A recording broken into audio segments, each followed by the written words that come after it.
요야긴이 이제 이후에 시드기야가 왕이 됩니다. 17절 말씀에 있는 것처럼 시드기야는 요야긴의 숙부입니다. 작은 아버지죠. 이 작은 아버지가 누구냐? 바로 요시야입니다. 요야긴의 작은 아버지가 요시, 이제 아버지가 시드기야고 시드기야의 아버지는 바로 요시야입니다. 요시야가 왕이 될 때에는 나이 21세라고 이렇게 기록되어 있고 11년 동안 다스렸습니다. 그리고 19절 말씀에 있듯이 여호와 보시기에 악을 행했던 사람이 시드기야였음을 오늘 우리에게 말씀합니다. 요시야 이후에 이렇게 많은 왕들이 있었지만은 결국에는 다 악을 행했다라고 얘기합니다. 요아스, 요야김, 요야긴, 시드기야. 요시야 이후에 이렇게 4명의 왕들이 있었지만 다 악을 행했다라고 성경은 우리에게 말씀하고 있습니다. 이 세상에서 살아가는 사람들을 보면은 정말 하나님 보시기에 악을 행한 사람들이 훨씬 많다라는 것을 다시 한번 깨닫게 됩니다. 악을 행하는 이유는 엄청난 죄를 지어서 악을 행하는 것도 있지만은 결국 악이라는 것은 자기가 하고 싶은 대로 살아가는 자체가 악입니다. 큰 죄를 져야 악이 아니라 내 인생 내 마음대로 살고 싶습니다 라고 말하는 것 자체가 악입니다. 사람의 본능은 죄를 짓고자 하는 육신의 정욕이 있기 때문에 내가 원하는 인생을 살아가는 것은 하나님과 반대되는 인생을 살고 있다는 것을 우리가 깨달아야 됩니다. 근데 세상에서는 그렇게 얘기하지 않습니다. 너 인생 네가 살아야 된다고, 네가 원하는 인생을 살아야 된다고 얘기하지만은 성경은 절대로 그렇게 말씀하지 않습니다. 내가 원하는 인생을 살면 결국 하나님 심판을 받게 되어 있는 것이고, 하나님의 말씀에 순종하게 되면은 그 사람은 결국 복 있는 사람이 되는 겁니다. 우리의 몸을 여러분 생각해 보십시오. 우리가 먹고 싶을 때 먹고 자고 싶을 때 자고 놀고 싶을 때 놀면은 그 인생 어떻게 되겠습니까? 망하는 인생입니다. 아이들이 공부하는 게 더 좋아할까요? 게임하는 걸 더 좋아할까요? 게임하는 게 훨씬 좋습니다. 여러분은 잠을 자는 게 좋습니까? 일하는 게 좋습니까? 잠자는 게 훨씬 좋아요. 그러니까 내가 원하는 것을 자꾸 하다 보면은 우리의 몸은 결국 병이 들고 망가지는 겁니다. 시드기야는 그렇게 자기가 원하는 인생을 살려고 힘썼던 사람이었습니다. 그래서 이 예레미야 선지자가 시드기야에게 선포했던 말씀이 있습니다. 나중에 집에 가서 읽어보시죠. 예레미야 27장에 보시게 되면은 어떻게 얘기하냐면 시드기야에게 하나님의 말씀을 전합니다. 하나님께서 바벨론을 통해서 지금 이 지역을 하나님께서 다스리고 있으니, 즉 바벨론에게 권세와 능력을 줘서 다스리고 있으니 바벨론에게 순종하십시오. 그것이 당신이 살 길입니다 라고 분명히 말씀해 줬습니다. 그러니까 시드기야는 하나님의 말씀을 듣고 그냥 순종하면 돼요. 그런데 오늘 말씀에 보시게 되면은 20절 말씀에 시드기야가 바벨론 왕을 배반을 합니다. 예레미야는 분명히 하나님의 말씀을 전했습니다. 바벨론이 지금 현재 하나님께서 세우시고 다스리는 과정이기 때문에 왕께서는 바벨론 왕의 말을 들으십시오. 그러면은 당신은 살게 될 것입니다. 이렇게 분명히 얘기했지만은 시드기야는 그 말을 듣지를 않았어요. 그리고 바벨론을 배반을 하게 됩니다. 그러자 느부갓네살 왕이 예루살렘에 또 다시 옵니다. 그리고 완전히 멸망을 이제 시킵니다.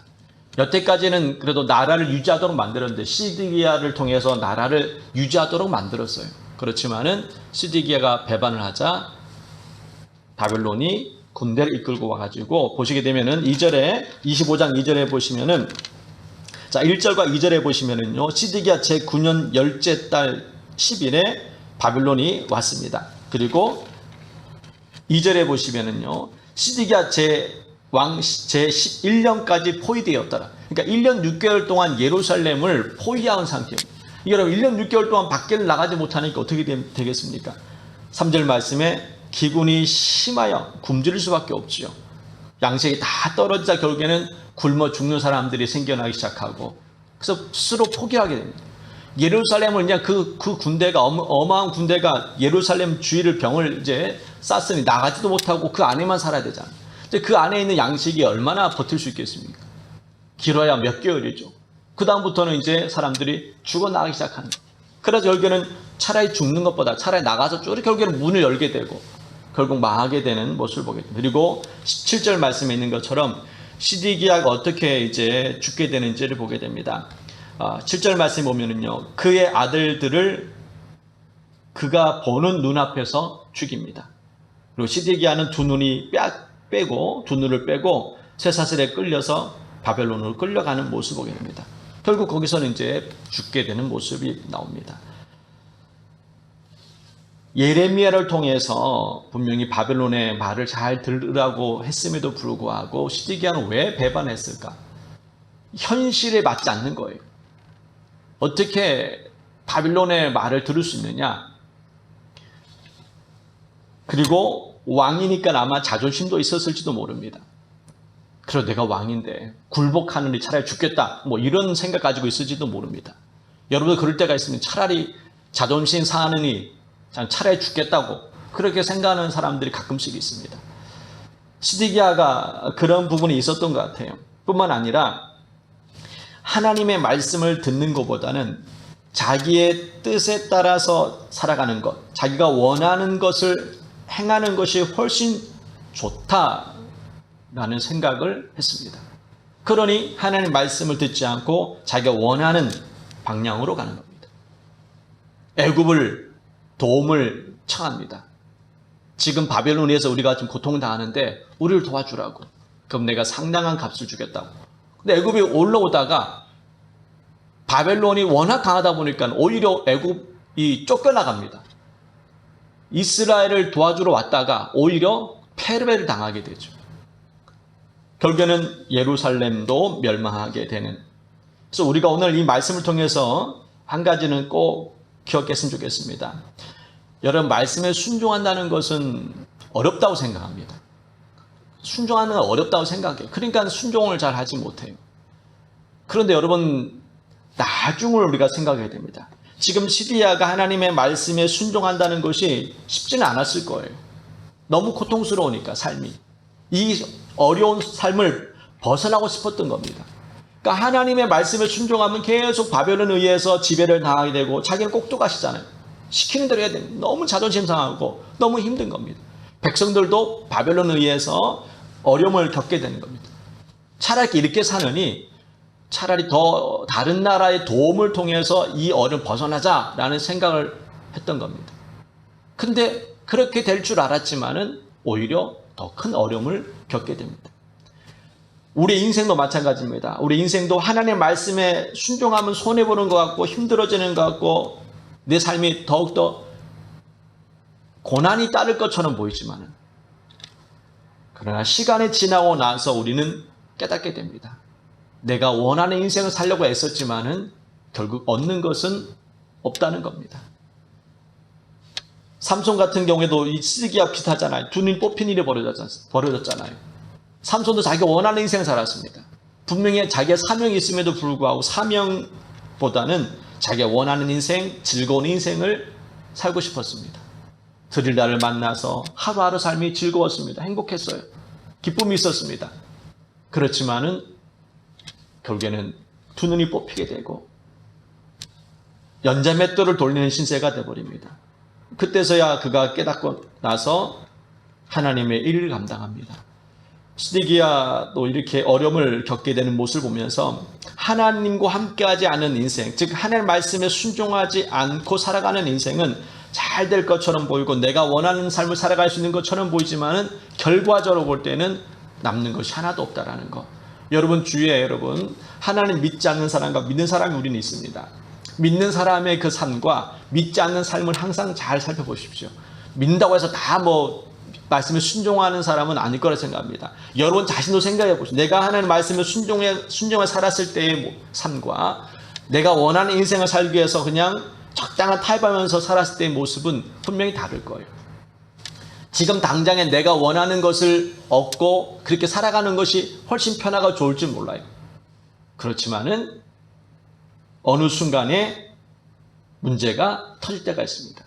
그래서 성경에 보게 되면은요, 말씀을 듣고 순종하지 않는 사람을 모래 위에 지은 집이라고 합니다. 말씀을 듣고 순종하는 사람은 반석 위에 집을 지은 사람이라고 얘기합니다. 모래 위에 지은 집과 반석 위에 지은 집은 평상 때는 잘 몰라요. 언제 표가 나냐면은 비가 엄청나게 왔을 때. 오늘 우리가 요즘 비가 하도 많이 와서 이 집이 뭐 쓸어나가고 그런 일이 벌어지잖아요. 그런데 반석 위에 지은 집은 무너지지 않습니다. 고난과 환란이 찾아왔을 때 오히려 더 견고하게 세워져 있는 겁니다. 태풍을 때문에 비홍수로 인하여서 많은 집들이 무너졌습니다. 그래도 철골로 콘크리트로 지은 집은 그래도 버티는 모습을 봅니다. 그냥 조립식이라든지 나무로 지은 집들은 쓸려 내려가지만 그래도 밑에 콘크리트로 철골로 기초를 쌓고 그렇게 지은 집은 그래도 무너지지는 않았잖아요. 그와 같은 것입니다. 우리가 신앙생활에 환난과 어려움 가운데 찾아왔을 때에 무너졌다면은 그만큼 우리가 주의 말씀 안에서의 삶을 살지 못했다라는 것을 깨닫고 이제는 바로 주 앞에 서서 우리가 순종한다면은 하나님께서의 그 삶을 이끌어 가실 겁니다. 시드기야가 예레미야 선자의 그 말을 듣지 않고 자기가 하고 싶은 대로 그렇게 행동함으로 말미암아 이런 엄청난 고통이 찾아왔다면은 우리는 이 말씀 통해서 나는 이제부터 하나님 말씀에 순종하는 삶을 살아야 되겠다라고 결단을 하고 여러분 주님 앞에 나오셔야 됩니다. 그리고 말씀에 순종하는 것은 어렵다 생각하시면 안 됩니다. 왜냐하면 내가 말씀에 순종함으로 말면 내가 복을 받는다라고 생각하셔야지 순종한다는 것 자체만 어렵다고 해서 자꾸 우리가 내가 원하는 것, 내가 하고 싶은 대로 자꾸 살아가려고 하면은 오늘 이 시리아 같은 일들이 벌어지진 않을 수 있겠지만은 그러나 하나님께서 허락하신 축복들은 누릴 수 없다는 것은 분명합니다. 하나님 불쌍히 여기셔서 우리를 이렇게 엄청난 고통 가운데에는 빠뜨리지 않을 수 있을지 모르지만은 그래도 하나님께로 오는 축복을 누리기 위해서라도 말씀에 순종함으로 말미암아 조금 여러분 희생하면 됩니다. 엄청난 주님의 희생을 요구하는 게 아니죠. 하나님의 말씀에 순종함으로 말미암아 찾아오는 그 기쁨이 있고 주님 주신 축복이 있기 때문에 그것을 생각하면서 말씀에 순종할 수 있는 그러한 믿음의 사람이 되기를 주님의 이름으로 축복합니다. 기도하겠습니다.